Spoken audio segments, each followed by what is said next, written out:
Fear is a master of disguise. It doesn't come knocking like a stranger. It slips through the cracks of your thoughts like smoke until one day it's everywhere and you mistake it for the air you breathe. It doesn't shout its name. It whispers, softly, convincingly, like it's been part of you all along. And when it speaks, it sounds like the truth. It sounds like certainty. It sounds like safety. But it isn't. Every human being has felt that moment. The quiet pull in your chest that makes you hesitate when everything else inside you is ready to move forward. It's that invisible hand that tightens around your heart when a door opens and something new waits on the other side.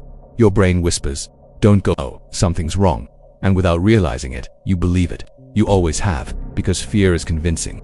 It wears the mask of instinct, and instinct is hard to question. Fear isn't interested in what's real, it's interested in what might go wrong.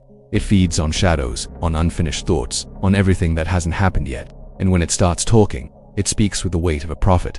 That's why it feels like truth, because it doesn't speak in soft maybes. It speaks in absolutes. This will end badly. They will leave you, you'll regret this forever. It doesn't give evidence, it doesn't need to. It gives emotion, and emotion is often more convincing than proof. In those moments, your body joins the chorus. Your chest tightens, your palms sweat, your breath shortens, your heart pounds so hard it feels like the truth must be real. After all, why would your body react this way if it wasn't? But that's the trick. Fear doesn't need proof to make your body react. It is the reaction. It's a primitive alarm system that doesn't care about accuracy. It only cares about survival. Long before you could speak, before you could understand language or logic, fear was already hardwired into your system. It evolved to protect you from predators, from danger, from the unknown. It's fast, ancient, and brutally effective. But the world it was built for isn't the world you live in now. It doesn't know the difference between a hungry animal and a tough conversation, between real danger and a leap of faith. It treats them the same. And so you learn to treat fear as truth.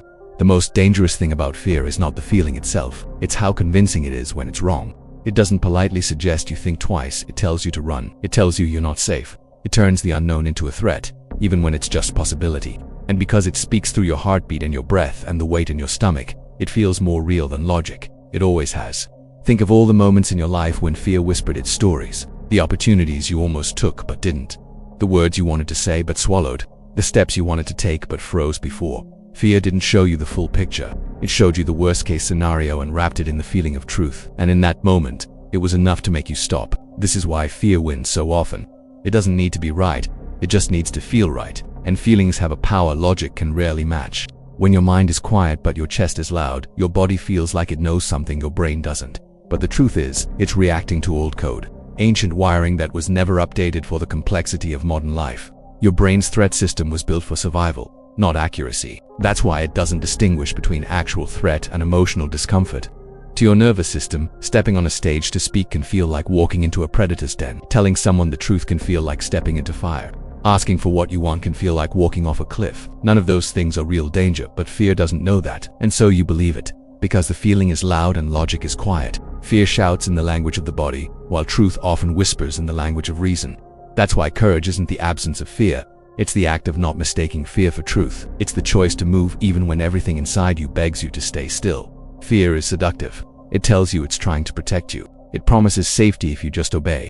And at first it feels good. Retreating feels like relief. But the relief is temporary.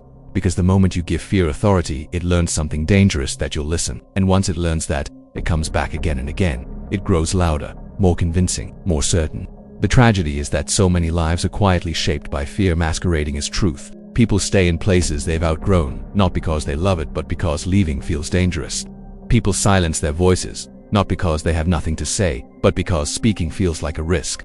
People stop reaching, stop trying, stop living fully, not because they can't, but because fear whispers, "This isn't safe." But here's the thing. Fear isn't always a liar. Sometimes it's right. Sometimes it warns you of something real. But here's the difference. Truth doesn't need to scream. It doesn't use panic as evidence. When fear is truthful, its signal is clear, not chaotic. It's steady. But when fear is lying, it comes like a storm. Loud, overwhelming, convincing, but empty of proof. Most people never learn to tell the difference. They believe the storm every time. They mistake their pounding heart for prophecy. They call their anxiety intuition. But intuition is quiet. It's grounded. It doesn't hijack your breath. It whispers. It guides.